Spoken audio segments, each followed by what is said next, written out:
Good morning, MacLaren. I hope you all are doing well. I recently heard a fascinating story about the history and significance of plaid, and I was really hooked by it, so I wanted to share it with you all as well. Studying plaid, the pattern that so many of you wear every day, helped me learn a lot about Scottish identity that we adopt as the MacLaren Highlanders, and I thought you would all be interested in it as well. I'll begin with a brief sketch of Scottish history. Very early in Scotland's history, the land was conquered and ruled by the Vikings. When the Vikings were expelled, Scottish people organized themselves politically by large family groups called clans. Maybe you've heard of them. Clan comes from the Gaelic word for child, suggesting that all clan members were the children of the chieftain, but clans were actually made up of several large extended families. During the Middle Ages, centralized monarchy developed in Scotland, with prominent clan chieftains becoming the aristocracy of the feudal system. When Queen Elizabeth I of England died without an heir, her relative, King James of Scotland, became the King of England as well.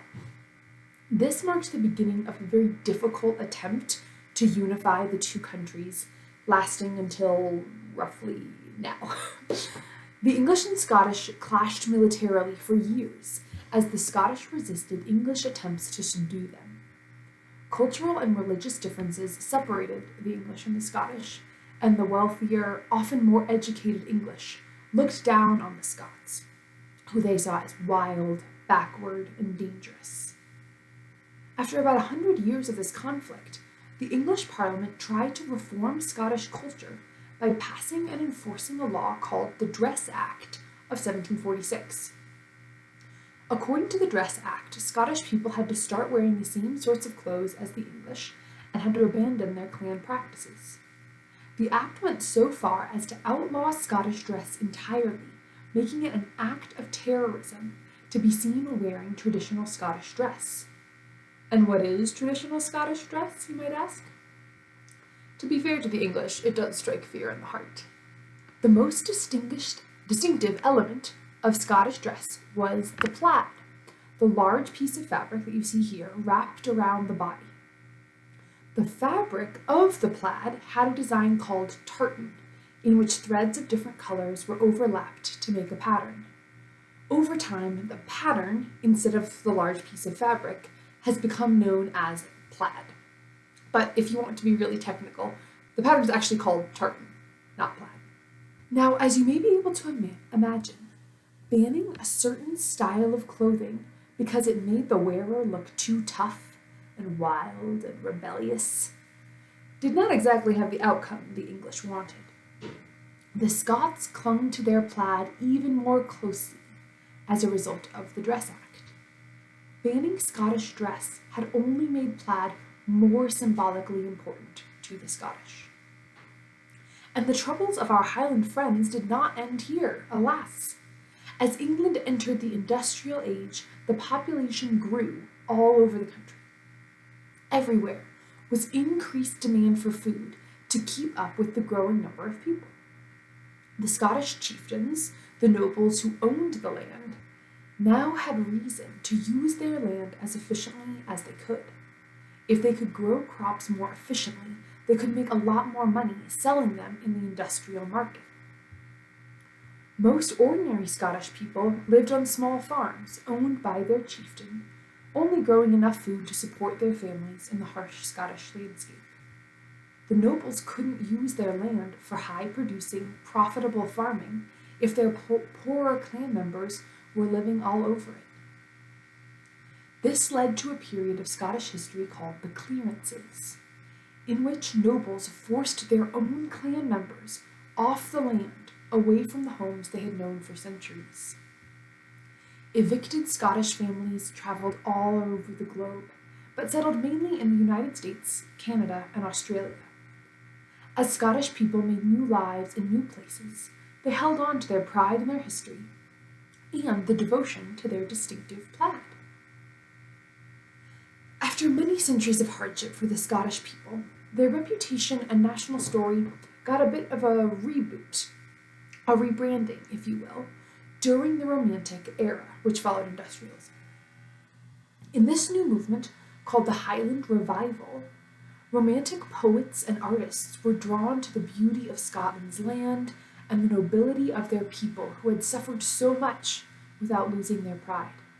As Miss Rorstrom told us a few weeks ago, during the Highland Revival, the poet Robert Burns travelled the countryside, preserving old Scottish songs and stories. Authors Lord Byron and Walter Scott celebrated their Scottish pride. A distinctive Scottish-style architecture was developed, which doubtlessly influenced our young friend Thomas MacLaren. This is also the time period in which Macbeth, Shakespeare's play set in Scotland, outstripped many of his other plays in popularity. The Highland Revival tried to change the story, the memory of Scottish culture, highlighting the bravery, toughness, and resilience of the Highlanders. Rather than poor farmers betrayed by their leaders and squeezed out by economic pressures, the revivalists saw the Scottish as tragic heroes and early resistors of English oppression.